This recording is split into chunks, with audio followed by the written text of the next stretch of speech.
आज अपने मोरोपंत जी के 75 वर्ष पूरे हुए, इसके लिए उनको शाल तो शाल पांजर ली।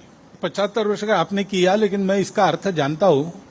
75 वर्ष की शाल जब उड़ी जाती है तब तो उसका अर्थ यह होता है कि अब आपकी आयु हो गई, अब जरा बाजू हट, हमको करने दो। आज अपने मोरोपंत जी के 75 वर्ष पूरे हुए, इसके लिए उनको शाल तो शाल पांजरली। आणि मग म्हटलं थोडंसं बोला, तर ते म्हणे कशाला बोलायचं, नाही बोला, आग्रह झाला। ते उभे राहिले। उभे राहिल्यावर स्वाभाविक मोरोपंतांचं बोलणं जे कार्यकर्ते जरा हसऱ्या चेहऱ्याने पाहायचे, तो ते म्हणायचे कि मेरी मुश्किल ये है कि मैं खड़ा होता तो लोग हंसने लगते,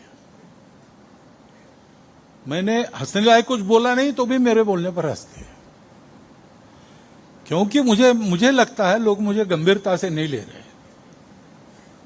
मग पुढे ते असं म्हणाले, त्यांचे शब्द आहेत और म्हणून उच्चारतो मैं जब मर जाऊंगा तब भी पहले लोग पत्थर मार के देखेंगे कि सचमुच मर गया।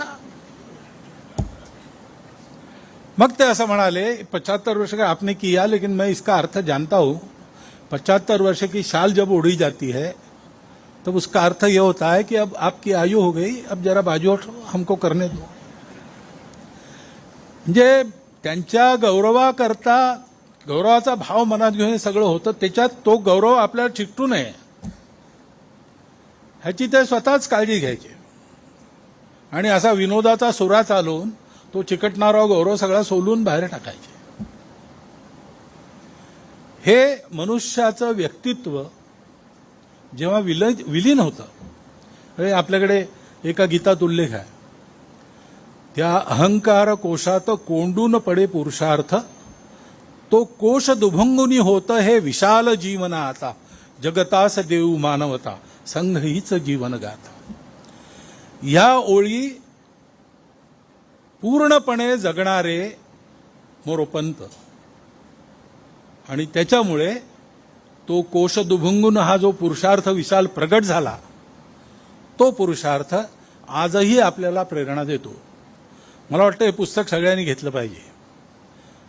आणखी स्वयंसेवक आज जे नसतील इथे त्यांना सांगितलं पाहिजे, कारण जसं डॉक्टर हेडगेवारांचं चरित्र संघाच्या लोकांनी पुन्हा पुन्हा वाचलं पाहिजे, तसं ही एक चरित्र आहे जे आपण पुन्हा पुन्हा वाचलं पाहिजे आणि वाचून त्याच्यातून योग्य बोध घेतला पाहिजे। मला वाटतं तो बोध हाच आहे की हिमालयासारखं कर्तृत्व हे संघाच्या चरणी शरण असं स्वयंसेवकाचं जीवन असलं पाहिजे। हा स्वयंसेवकाच्या जीवनाचा वस्तुपाठ आपण सगळ्यांनी या पुस्तकातून प्राप्त करावा आणि तुझे तेज अंगी शतांशाचं डॉक्टरांबरोबर म्हणतो तसं मोरोपंतांचंही काही शतांशांनी हे समर्पण आणि हे कर्तृत्व आपल्या वाट्याला आलं तर दाही दिशा उजळून टाकायची आपली जी मनीषा आहे ती मनीषा लवकरात लवकर पूर्ण होईल। म्हणून हा लाभ सगळ्यांना घडावा अशी शुभेच्छा आपणा सर्वांना देतो आणि माझे 4 शब्द संपतो।